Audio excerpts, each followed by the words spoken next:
अध्याय 2। जंगल और जनकपुर। राजमहल से निकलकर महर्षि विश्वामित्र सरयू नदी की ओर बढ़े। दोनों राजकुमार साथ थे।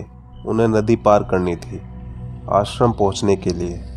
विश्वामित्र ने अयोध्या के निकट नदी पार नहीं की। दूर तक सरयू के किनारे किनारे चलते रहे। दक्षिणी तट पर, उसी तट पर जिस पर अयोध्या नगरी थी, वे चलते रहे। नदी के घुमाव के साथ साथ राजमहल पीछे छूट गया। उसकी आखिरी बस्ती भी निकल गई। चलते चलते एक तीखा मोड़ आया तो सब कुछ दृष्टि से ओझल हो गया। राम और लक्ष्मण ने एक बार भी पीछे मुड़कर नहीं देखा। उनकी नज़र सामने थी, महर्षि विश्वामित्र के सधे कदमों की ओर। सूरज की चमक धीरे पड़ने लगी। शाम होने को आई। राजकुमारों के चेहरों पर थकान का कोई चिन्ह नहीं था, उत्साह था। वे दिन भर पैदल चलते थे और चलने को तैयार थे। महर्षि अचानक रुके। उन्होंने आसमान पर दृष्टि डाली। चिड़ियों के झुंड अपने बसेरे की ओर लौट रहे थे। आसमान मटमैला लाल हो गया था। चरवाहे लौट रहे थे। गांव के पैरों से उठते धूल में आधे छिपे हुए। हम आज रात नदी तट पर ही विश्राम करेंगे, महर्षि ने पीछे मुड़ते हुए कहा। दोनों राजकुमारों के चेहरे के भाव देखते हुए विश्वामित्र हल्का सा मुस्कुराए। राम के निकट आते हुए उन्होंने कहा, मैं तुम दोनों को कुछ विद्याएं सिखाना चाहता हूँ। इन्हें सीखने के बाद कोई तुम पर प्रहार नहीं कर सकेगा, उस समय भी नहीं जब तुम सोए रहो। राम और लक्ष्मण नदी के पास गए और मुंह हाथ धोकर लौटे। महर्षि के निकट आकर बैठे। विश्वामित्र ने दोनों भाइयों को बला अतिबला नाम की विद्याएं सिखाई। रात में वे लोग वहीं सोए, तिनकों और पत्तों का बिस्तर बनाकर। नींद आने तक महर्षि उनसे बातें करते रहे। सुबह हुई, यात्रा फिर शुरू हुई। मार्ग वही था, सरयू नदी के किनारे किनारे। चलते चलते वे एक ऐसी जगह पहुंचे जहां दो नदियां आपस में मिलती थी। उस संगम की दूसरी नदी गंगा थी। महर्षि अब भी आगे चल रहे थे, लेकिन एक अंतर आ गया था। राम लक्ष्मण अब दूरी बनाकर नहीं चलते थे, महर्षि के ठीक पीछे थे, ताकि उनकी बातें ध्यान से सुन सकें। रास्ते में पड़ने वाले आश्रमों के बारे में, वहाँ के लोगों के बारे में, वृक्षों वनस्पतियों के संबंध में, स्थानीय इतिहास उसमें शामिल होता था। आगे की यात्रा कठिन थी, जंगलों से होकर। उससे पहले उन्हें नदी पार करनी थी। रात में ऐसा करना महर्षि विश्वामित्र को उचित नहीं लगा। तीनों लोग वहीं रुक गए, संगम पर बने एक आश्रम में। अगली सुबह उन्होंने नाव से गंगा पार की। नदी पार जंगल था, घना, दुर्गम। सूरज की किरणें धरती तक नहीं पहुंचती थी, इतना घना वह डरावना भी था। हर ओर से झिंगुरों की आवाजें, जानवरों की दहाड़, कर्कश ध्वनियाँ। राम और लक्ष्मण को आश्वस्त करते हुए महर्षि ने कहा, ये जानवर और वनस्पतियाँ जंगल की शोभा हैं, इनसे कोई डर नहीं है। असली खतरा राक्षसी ताड़का से है, वह यहीं रहती है। तुम्हें वह खतरा हमेशा के लिए मिटा देना है। ताड़का के डर से कोई उस वन में नहीं आता था। जो भी आता था, ताड़का उसे मार डालती, अचानक आक्रमण कर देती।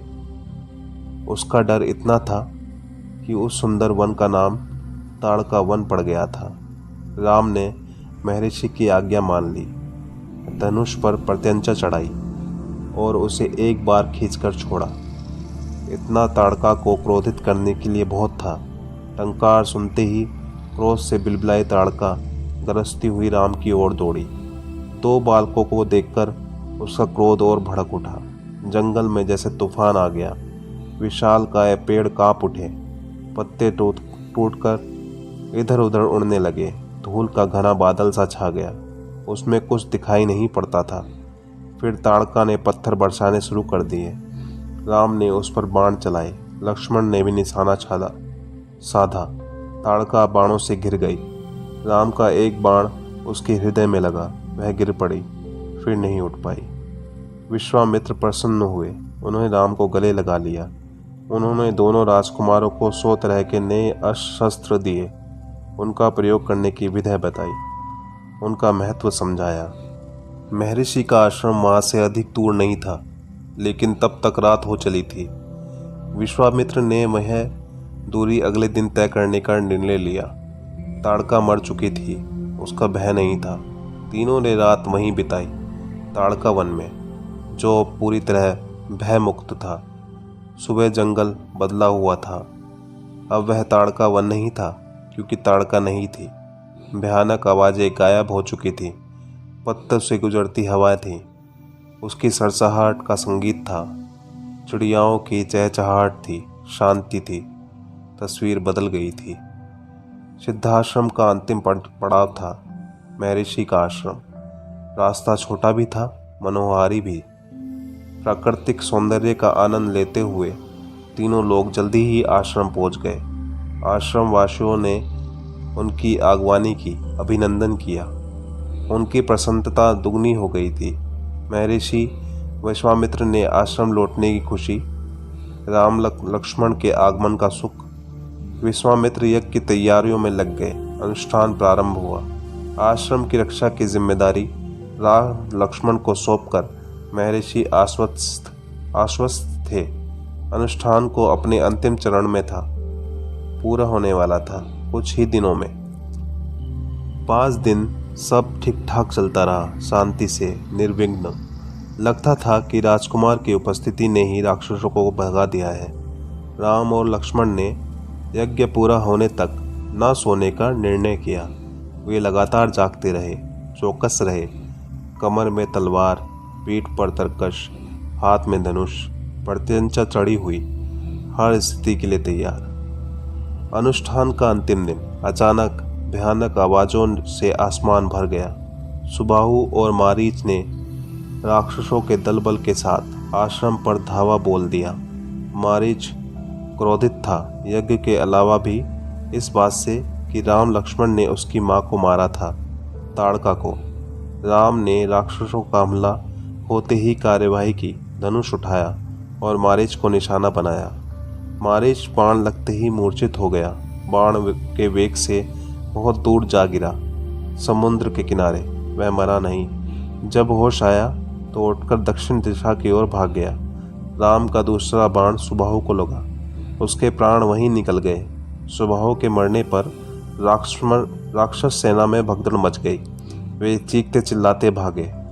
कुछ लक्ष्मण के बाणों का शिकार हुए, अन्य जान बचाकर भाग खड़े हुए।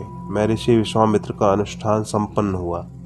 राम ने महर्षि को प्रणाम करते हुए पूछा, अब हमारे लिए क्या आज्ञा है मुनिवर?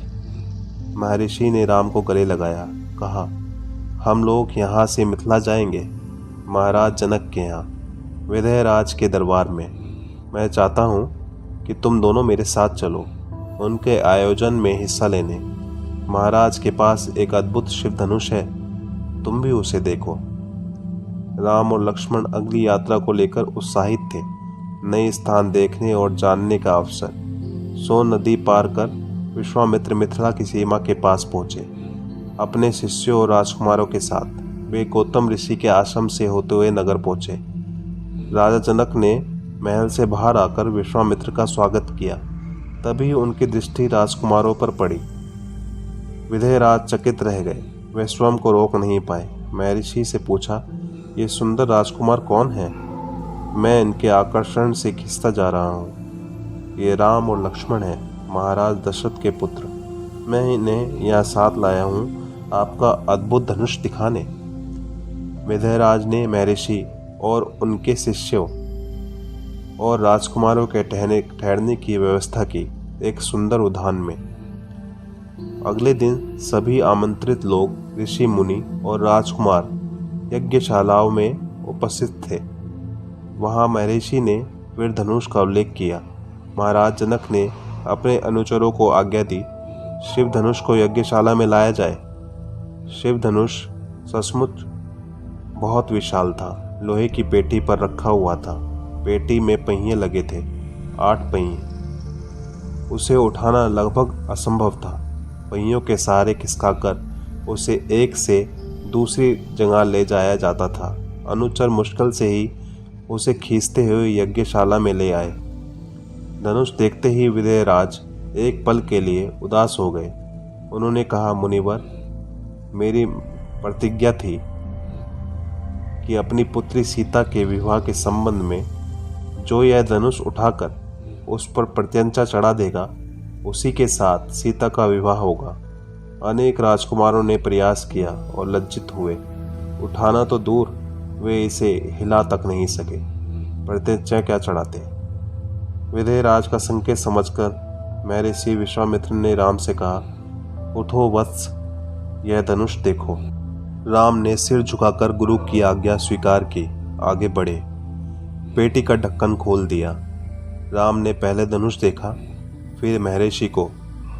गुरु का संकेत मिलने पर राम ने वह विशाल धनुष सहज ही उठा लिया। यज्ञशाला में उपस्थित सभी लोग हतप्रभ थे। इसकी प्रत्यंचा चढ़ा दूं मुनिवर? राम ने पूछा। अवश्य, यदि ऐसा कर सकते हो। विदेहराज चकित थे। राम ने आसानी से धनुष झुकाया, ऊपर से दबाकर प्रत्यंचा खींची।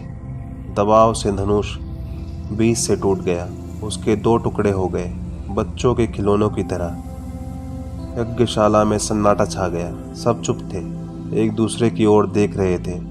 सभागार की चुप्पी महाराज जनक ने तोड़ी। उनकी खुशी का ठिकाना नहीं था। उन्हें सीता के लिए सुयोग्य वर मिल गया था। उनकी प्रतिज्ञा पूरी हुई। जनक राज ने कहा, मुनिवर, आपकी अनुमति हो तो मैं महाराज दशरथ के यहाँ संदेश भेजूं? बारात लेकर आने का निमंत्रण, यह शुभ संदेश उन्हें शीघ्र भेजना चाहिए। महर्षि की अनुमति से दूत अयोध्या भेजे गए, सबसे तेज चलने वाले रथों से। इस बीच जनकपुर में धूम मच गई। बारात के स्वागत की तैयारियां होने लगी। नगर की प्रसन्नता चरम पर थी। महाराज जनक का संदेश मिलते ही अयोध्या में खुशी छा गई। आनंद फानंद में बारात तैयार हुई। हाथी, घोड़े, रथ, सेना। बारात को मिथिला पहुंचने में 5 दिन लग गए। जनकपुरी जगमगा रही थी। हर मार्ग पर तोरण द्वार, हर जगह फूलों की चादर, एक एक कोना सुव्यवस्थित। हर घर के प्रवेश द्वार पर वंदनवार, एक एक घर से मंगल गीत। मुख्य मार्ग पर दर्शकों की अपार भीड़, खिड़कियों और छज्जों से झांकती महिलाएं। एक नज़र राम को देख लें, राम सीता की जोड़ी दिख जाए। विवाह से ठीक पहले विदेहराज ने महाराज दशरथ से कहा, राजन, राम ने मेरी प्रतिज्ञा पूरी कर बड़ी बेटी सीता को अपना लिया। मेरी इच्छा है कि छोटी पुत्री उर्मिला का विवाह लक्ष्मण से हो जाए। मेरे छोटे भाई कुशध्वज की भी 2 पुत्रियां हैं, मांडवी और श्रुतकीर्ति। कृपया उन्हें भरत और शत्रुघ्न के लिए स्वीकार करें। राजा दशरथ ने यह प्रस्ताव तत्काल मान लिया। विवाह के बाद बारात कुछ दिन जनकपुरी में रुकी। बाराती बहुओं को लेकर अयोध्या लौटे तो रानियों ने पुत्र वधुओं की आरती उतारी। स्त्रियों ने फूल बरसाए। शंख ध्वनियों से गलियां गूंज उठी। यह आनंदोत्सव लगातार कई दिन तक चलता रहा।